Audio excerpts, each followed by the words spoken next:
E aí, galera, tudo certo? Antes de começar, se você ainda não é inscrito no canal, se inscreve aí embaixo e deixa aquele like maroto para fortalecer. Ativa o sininho para não perder nenhum resumo. Valeu demais pelo apoio de vocês. Vamos nessa. Cara, Clube dos Cinco de 1985 é simplesmente icônico. Dirigido por John Hughes, esse filme definiu uma geração inteira e ainda é super relevante até hoje. É sobre 5 adolescentes completamente diferentes que passam um sábado de detenção juntos e descobrem que têm muito mais em comum do que imaginavam. Bora lá? Sábado de manhã, a detenção começa. O filme começa num sábado de manhã, 24 de março de 1984, na Sherman High School, em Illinois. 5 adolescentes chegam à escola para cumprir detenção, das 7 da manhã até as 4 da tarde, 9 horas trancados na biblioteca da escola. Um sábado inteiro desperdiçado.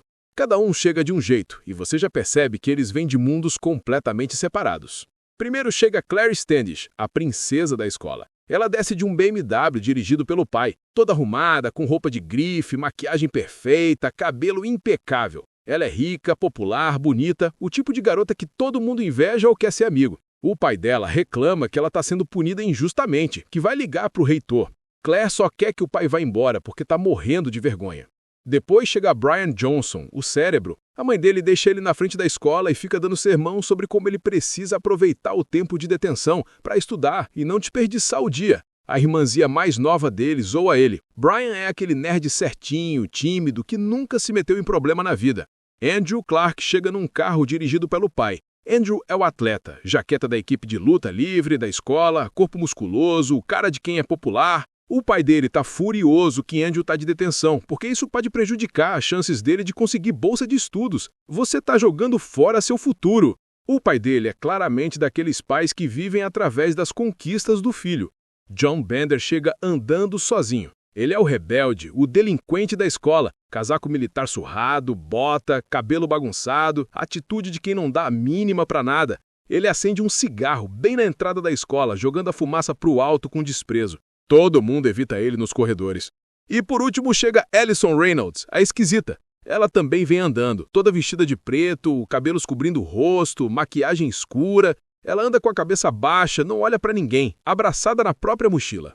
É aquela garota invisível que todo mundo ignora. A biblioteca. Prisioneiros do sábado.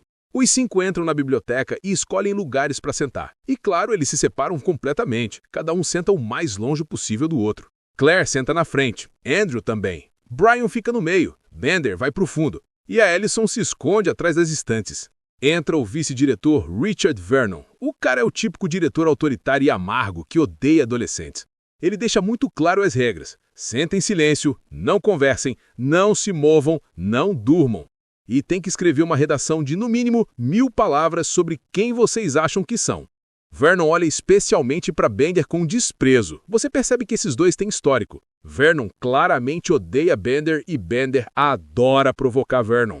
Antes de sair, Vernon avisa: vocês mexam comigo e vão ver o que acontece. E fecha a porta, deixando os 5 sozinhos. Os primeiros minutos são de silêncio desconfortável. Claire tira a maquiagem da bolsa e começa a se arrumar. Andrew fica inquieto, claramente não acostumado a ficar parado. Brian tira livros e começa a estudar porque é o que ele faz. A Allison só fica lá, quieta, observando todo mundo sem ser percebida. E Bender? Bender levanta e começa a vagar pela biblioteca, mexendo nas coisas, fazendo barulho de propósito. Claire suspira irritada. Você vai fazer a gente ficar ainda mais tempo aqui. Bender responde com aquele sarcasmo dele. Oh, não, que terrível! Você vai perder suas comprinhas no shopping? As provocações. Bender versus todo mundo. Bender é tipo um catalisador. Ele não consegue ficar quieto e adora provocar os outros, especialmente Claire e Andrew, que representam tudo que ele odeia: privilégio, popularidade, conformidade. Ele começa a fazer perguntas inconvenientes. Pergunta para Claire se ela é virgem. Ela fica ofendida e se recusa a responder. Andrew se levanta para defender Claire, todo machão, e os dois quase brigam. Bender ri dele. Vai me bater? Vai usar suas técnicas de luta livre em mim? Você só é forte quando tem regras para te proteger. Bender então imita os pais de Andrew, fingindo ser o pai autoritário. Andrew, você é um perdedor. Você vai acabar igual a mim, trabalhando no emprego que odeia. Andrew fica furioso porque Bender acertou em cheio. Brian tenta ser a voz da razão, pedindo para todo mundo se acalmar e fazer a redação. Bender ri dele também. Você tão certinho que dói. Aposto que nunca fumou maconha na vida. Aposto que chora quando tira B em vez de A. A tensão tá alta. Esses 5 claramente não se suportam. Eles representam tribos diferentes da escola que nunca se misturam. Os populares, os nerds, os atletas, os rebeldes, os esquisitos. E agora estão presos juntos por 9 horas. Vernon volta. A primeira confrontação. Vernon abre a porta para checar se tá tudo quieto. E claro, não tá. Bender tá fora do lugar, fazendo barulho. Vernon ordena que ele volte pro lugar. Bender obedece, mas não sem fazer comentários sarcásticos no caminho. Vernon fica ali parado encarando Bender, tentando intimidá-lo. E Bender faz algo que nenhum aluno faria. Ele encara de volta. Não desvia o olhar. É um desafio silencioso, mas poderoso. Vernon dá mais uma detenção para Bender. Bender faz outro comentário sarcástico. Vernon dá outra detenção. Isso vira um jogo. Bender provoca, Vernon dá mais detenção. Em 5 minutos, Bender acumula tipo 8 sábados de detenção. Os outros assistem com os olhos arregalados. Claire sussurra, você é louco, por que você continua provocando ele? Bender dá de ombros. Qual a diferença? Eu já tô fudido mesmo. Vernon finalmente vai embora, avisando que qualquer barulho e eles ficam mais tempo. A porta fecha e eles ficam em silêncio por uns minutos. E então Andrew fala, cara, você é realmente burro, agora vai passar todo sábado aqui até se formar. Bender acende um cigarro dentro da biblioteca. Todo mundo entra em pânico. Você vai fazer a gente ficar aqui até meia-noite, grita Claire. Mas Bender não liga. Ele sopra a fumaça e diz, relaxa, princesa, viva um pouco. A fuga! A aventura pelos corredores. Bender tem uma ideia. Ir até o armário dele e pegar a maconha que ele escondeu lá.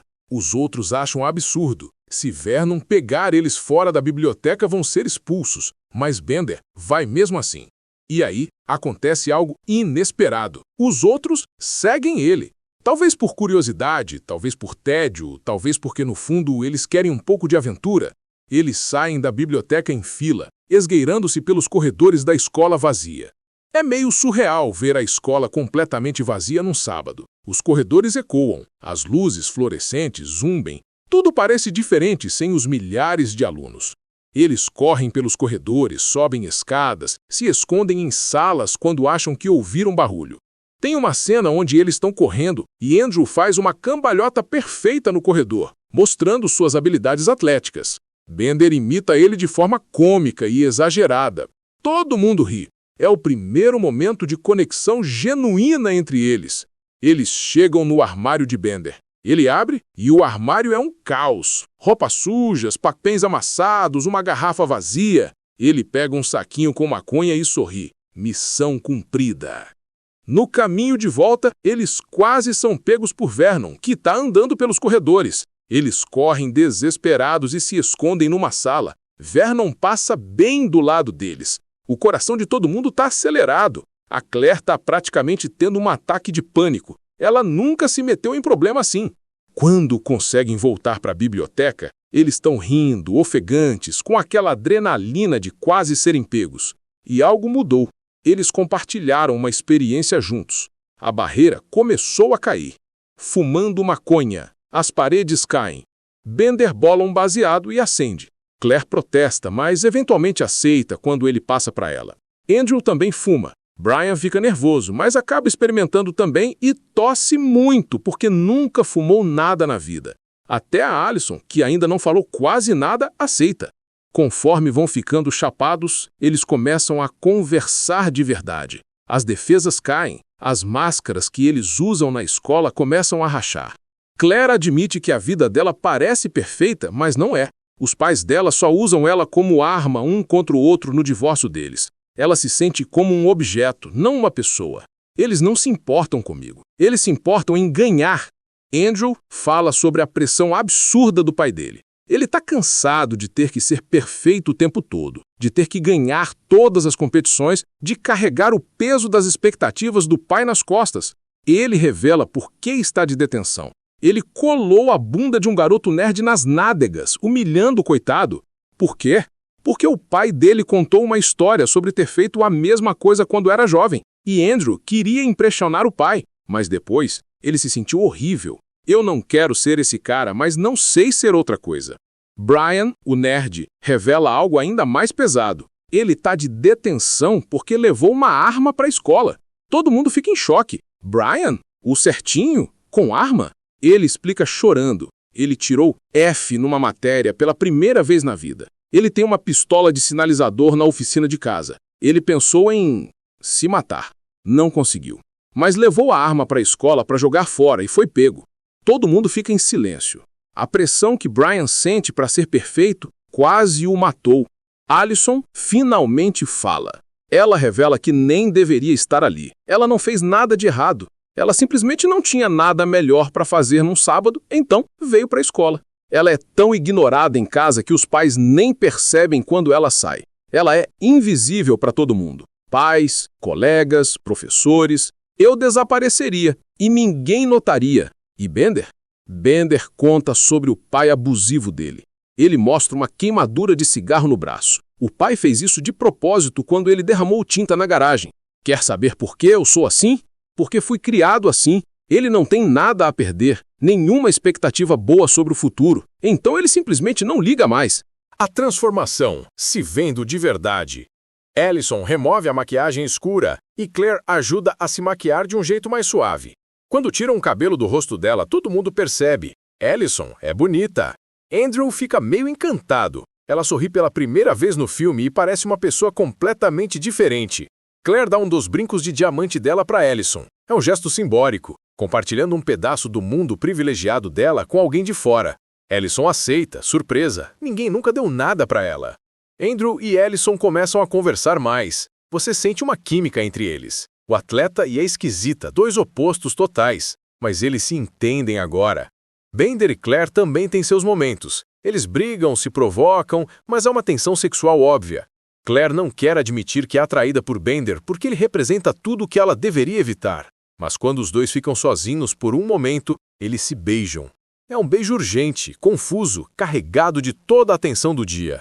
Depois ela se afasta, assustada com o que acabou de fazer. Na segunda-feira, quando voltarmos para a escola, você vai falar comigo? Ela pergunta. É uma pergunta vulnerável. Ela sabe como funciona. Na escola, eles voltam a ser de tribos diferentes. Bender dá os ombros, magoado. Claro que não. E você também não vai falar comigo, porque seus amigos ricos vão te julgar por estar com o delinquente. Claire não consegue negar, e essa é a tragédia. Eles tiveram essa conexão real, mas as estruturas sociais da escola são fortes demais. A redação. Quem somos nós? Às 9 horas terminam. Os pais começam a chegar para buscar os filhos, mas antes de irem embora, Brian escreve a redação que Vernon pediu. Uma redação em nome de todos eles. Ele escreve: Caro Sr. Vernon, aceitamos o fato de que tivemos que sacrificar um sábado inteiro de detenção pelo que quer que você tenha feito de errado. O que não aceitamos é que você nos use para tentar nos definir. Você nos vê como você quer nos ver, na forma mais simples e conveniente. Você nos vê como um cérebro, um atleta, uma maluca, uma princesa e um criminoso, correto? É assim que nos vemos? E ele assina, sinceramente, o Clube dos 5. É perfeito, porque Vernon diria que eles escrevessem sobre quem eles são, como se fosse simples, como se cada um fosse apenas um rótulo. Mas eles aprenderam que são muito mais complicados que isso. Cada um contém multidões. Despedidas, o fim do dia. Eles saem da biblioteca um por um. As despedidas são agridoces. Eles sabem que esse dia foi especial, mas também sabem que na segunda-feira tudo volta ao normal. Andrew dá seu pet da jaqueta de luta livre para Allison. Ela sorri e diz, obrigada. É a primeira vez que ela parece genuinamente feliz no filme todo. Claire dá seu brinco para Bender. Ele aceita e coloca no bolso, sem dizer nada. Mas você vê no olhar dele que significa algo. Bender sai andando sozinho pelo campo de futebol. Ele levanta o punho para o ar numa pose de vitória silenciosa quando a música Don't You Forget About Me, dos Simple Minds, começa a tocar. É uma imagem icônica que define o filme inteiro. A tela frisa nele com um punho erguido, e a narração de Brian ecoa novamente, repetindo parte da carta. Você nos vê como você quer nos ver, na forma mais simples e conveniente. Mas descobrimos que cada um de nós é um cérebro, um atleta, uma maluca, uma princesa e um criminoso. Por que esse filme é atemporal? Clube dos 5 é simplesmente perfeito na captura da experiência adolescente. John Hughes entendeu algo fundamental. Adolescentes são pessoas complexas, não estereótipos. E a maior tragédia da escola é que essas caixinhas sociais impedem as pessoas de se conhecerem de verdade. O filme acontece quase inteiro num único cenário, a biblioteca. São basicamente 5 pessoas conversando por 9 horas, e mesmo assim é envolvente do começo ao fim. Por quê? Porque os diálogos são reais, as conversas parecem autênticas, os conflitos são genuínos. Cada ator entrega uma performance incrível. Judd Nelson, como Bender, é intenso e vulnerável ao mesmo tempo. Molly Ringwald, como Claire, captura perfeitamente aquela contradição de ser privilegiada, mas ainda assim infeliz. Emilio Estevez mostra a pressão silenciosa que os atletas carregam. Anthony Michael Hall quebra o estereótipo do nerd ao mostrar a dor dele. E Ellie Sheedy, como Allison, é fascinante. Ela mal fala na primeira metade do filme, mas você não consegue tirar os olhos dela. A trilha sonora é icônica. Don't You Forget About Me ficou eternamente ligada a esse filme. E a mensagem da música é perfeita. Não se esqueça de mim. Não se esqueça desse momento de conexão real. O filme fala sobre pressão dos pais, abuso, suicídio, identidade, sexualidade, estruturas sociais, temas pesados. Mas faz isso de forma honesta, sem ser preachy ou melodramático demais. É balanceado entre drama, comédia e momentos genuínos de emoção. E a grande questão do filme nunca é respondida. Na segunda-feira, eles vão falar um com o outro? Vão manter essa amizade improvisada? Ou vão voltar para suas tribos e fingir que nada aconteceu? O filme deixa em aberto, mas a gente sabe que as estruturas sociais são fortes. Provavelmente eles voltam a se ignorar. E isso é triste pra caramba. Mas aquele sábado existiu. Aquela conexão foi real. E talvez, só talvez, eles carregam um pedacinho disso com eles.